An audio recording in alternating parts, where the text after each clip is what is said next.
हाँ जी, this is history की chemistry bye Akshay Bishnoi और आज का हमारा लेक्चर है दिल्ली सल्तनत की राजनीतिक गतिविधियों पे और टाइम है 1266 से 1316 का। तो अब इन जो 50 साल का जो ये टाइम है इसमें 4 सुल्तान आप मेन दिल्ली के हुए, बलबन, कैकूबाद, जलालुद्दीन खिलजी, अलाउद्दीन खिलजी। इसका हम इस लेक्चर में डिस्कस करेंगे। इनसे पहले का हमने सल्तनत का जो बेसिस है वो पिछले लेक्चर में पढ़ लिया है। अब हम बात करते हैं, सबसे पहले सुल्तान बनते हैं नसीरुद्दीन सुल्तान के मरने के बाद बलबन। बलबन के पास उलुग खान की भी उपाधि होती है और ये एक पावरफुल, एक ताकतवर नोबल होते हैं, ताकतवर अमीर, उस चालीसा के अमीर मेंबर कह सकते हैं, एक ताकतवर मेंबर होते हैं जिनकी 20 साल सत्ता के अंदर काफी भागीदारी रही होती है।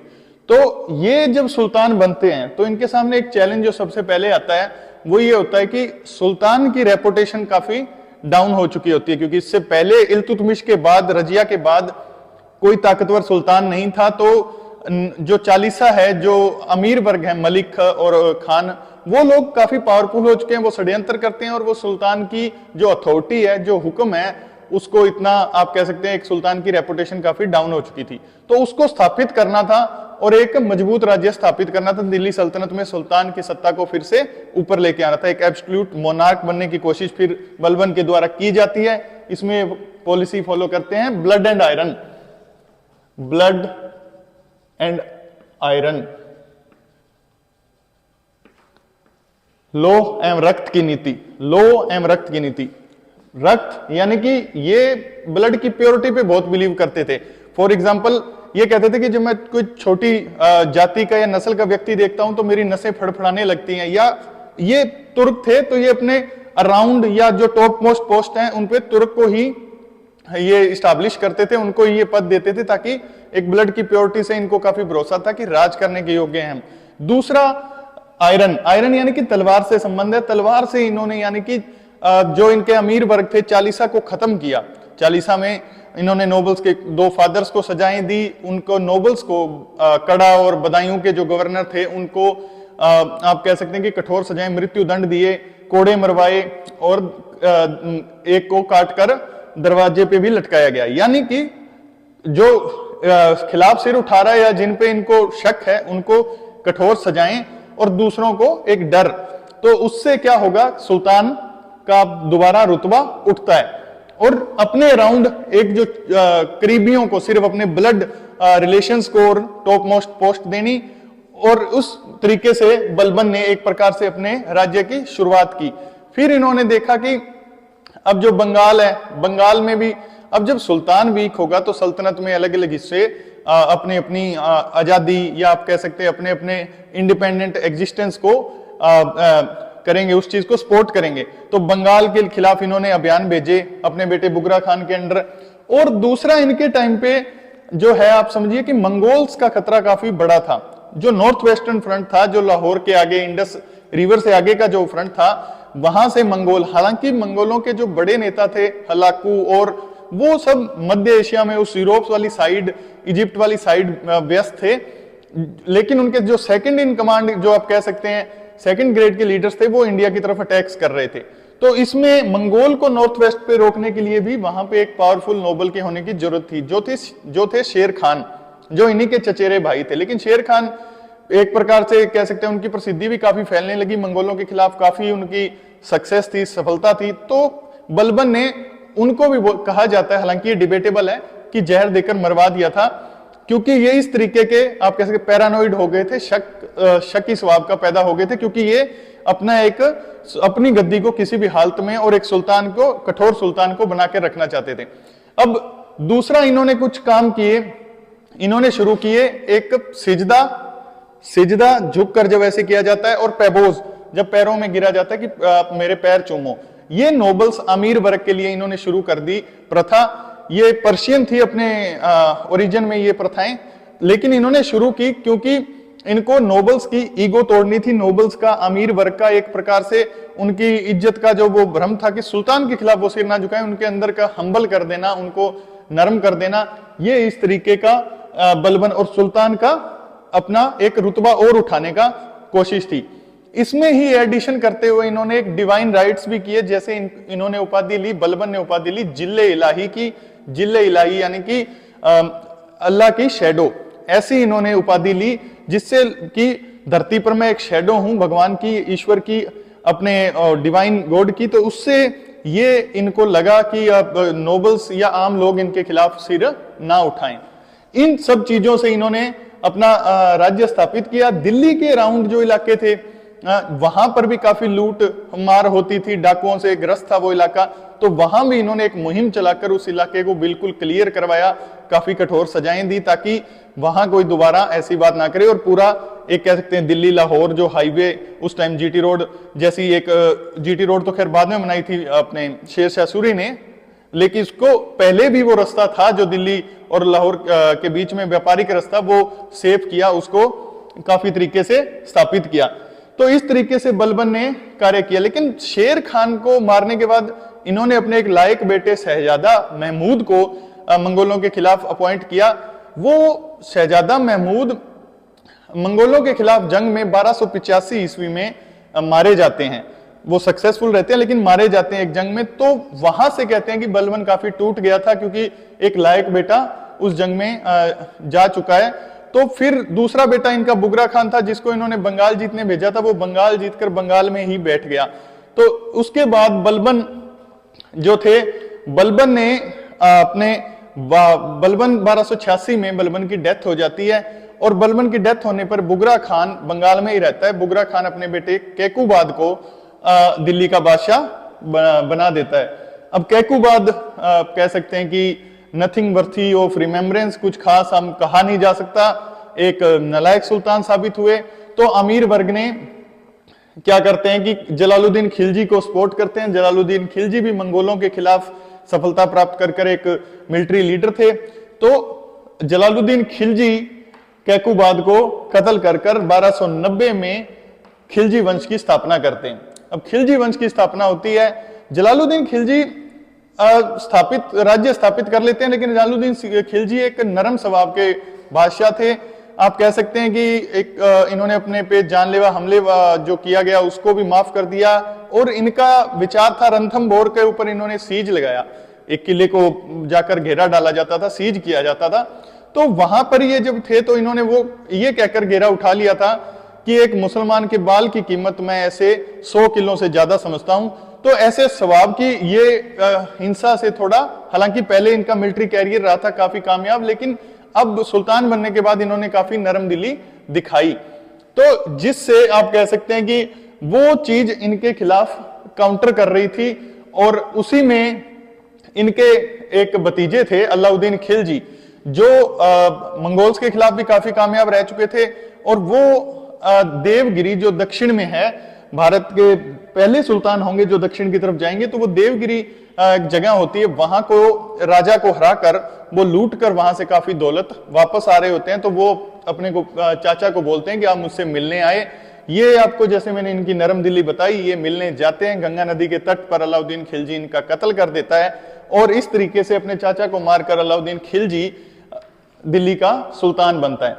अब दिल्ली का सुल्तान बना, लोगों का विरोध हो सकता है, राजधानी में आता है तो हाथी पर बैठकर जो दौलत लूट कर लाया वो लुटाता है। इस तरीके से लोगों को वहां कुछ हद तक शांत करता है, अमीर वर्ग को शांत करता है और अपनी हुकूमत कायम करता है। लेकिन बलबन की ही लाइंस पे अलाउद्दीन खिलजी भी मैं ही राज्य हूं के सिद्धांत वाला व्यक्ति था। उसने ना उलेमा को ज्यादा या अमीर वर्ग को ज्यादा तरजीह नहीं दी। जो उसको एक्सपीडेंसी यानी कि जो मौके का सही फैसला लगा उसने वही फैसला किया। अब अलाउद्दीन खिलजी के बारे में हम इंपॉर्टेंट बातें देख लेते हैं। अलाउद्दीन खिलजी वो पहला सुल्तान था जो दक्षिण भारत में विजय प्राप्त करेगा। मलिक कफूर इनके एक सेनापति थे जो जाकर दक्षिण भारत को जीतेंगे। लेकिन दक्षिण भारत के राज्यों को इन्होंने डायरेक्टली अंदर नहीं मिलाया, सजरनिटी उनको अपने अधिपत्य में शामिल किया। टैक्स लेते थे लेकिन वो पूरी तरह से सोवरनिटी उन पे नहीं स्थापित की। इस तरीके से अलाउद्दीन खिलजी दक्षिण में जाने वाला पहला सुल्तान। लेकिन दक्षिण में के साथ साथ इन्होंने मंगोल्स की तरफ से भी इन पे 7 हमले हुए, जो 1296 से लेकर 1307 तक जो 7 हमले हुए, उनमें भी इनको एक जफर खान का जनरल था, इनका सेनापति था, उसकी भी काफी मदद मिली। और उन सब इन्होंने मंगोल्स के अटैक को भी वापस रोका। तो अपने राज्य को दोनों तरफ से स्थापित करते हुए और इतनी विजय करते हुए आप एक सीधे नतीजे पे पहुंचते हैं कि अलाउद्दीन खिलजी को बड़ी सेना की जरूरत पड़ेगी। अब बड़ी सेना की जरूरत पड़ी, आप समझ लीजिए कि एक बिग आर्मी। अब बिग आर्मी से एक बात याद कर लीजिए कि ये पहला सुल्तान था जो अपनी एक स्टैंडिंग आर्मी रखेगा, स्थायी सेना। इससे पहले इक्तादारों, नोबल्स, आमिर वो टैक्स भी भेजते थे और वो एक सेना मेंटेन करते थे जो जंग के टाइम शाही फौज में आके जुड़ती थी और इस तरीके से मुकाबला होता था। लेकिन एक स्थायी सेना और आमिर वर्ग की ताकत घटाने के लिए और एक स्थायी सेना जरूरी थी, क्योंकि मंगोल्स का भी सामना करना है, दक्षिण में राज्य भी जीतना है, तो ये स्थायी सेना पहली रखने वाला अलाउद्दीन खिलजी था। अब स्थायी सेना रखेंगे, एक बड़ी फौज रखेंगे, तो उसके लिए चाहिए दौलत। अब वो दौलत कहां से आएगी?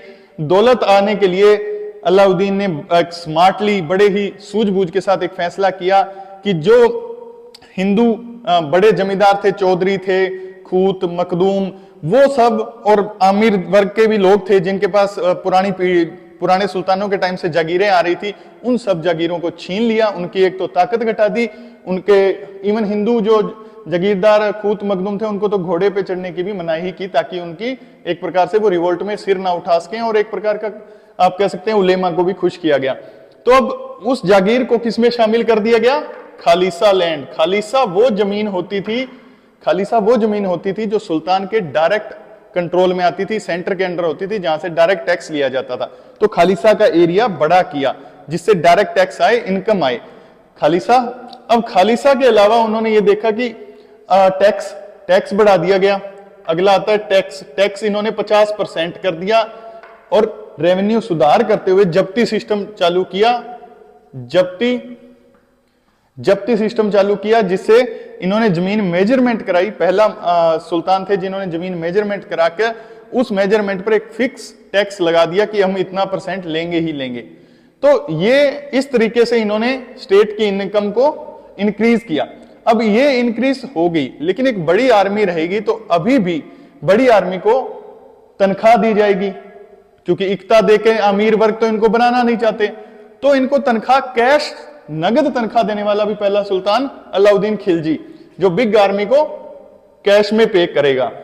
अब कैश में पे करेगा तो कैश कहां से आएगा? एक तो ये रेवेन्यू हो गया, लेकिन दूसरा कैश आएगा कहां से? कैश आएगा व्यापारियों के टैक्स लगा के और मार्केट रेगुलेशन करके, बाजार सुधार करके, जिनके लिए भी अलाउद्दीन खिलजी जाना जाता है। तो ये 3 प्रकार की मंडियां बनाते हैं, आप समझ लीजिए, कपड़े की, खाने की और पशुओं की। कपड़े की, खाने की, पशुओं की, मवेशियों की अलग अलग मंडियां बनाते हैं। उन पे एक शहनाए मंडी,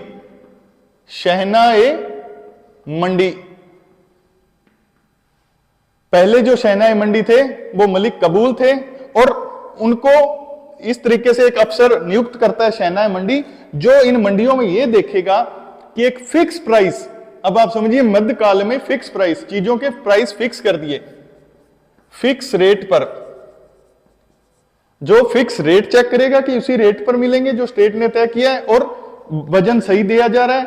इन चीजों को, करप्शन को ये शहनाए मंडी ये सारा रेगुलेट करेंगे।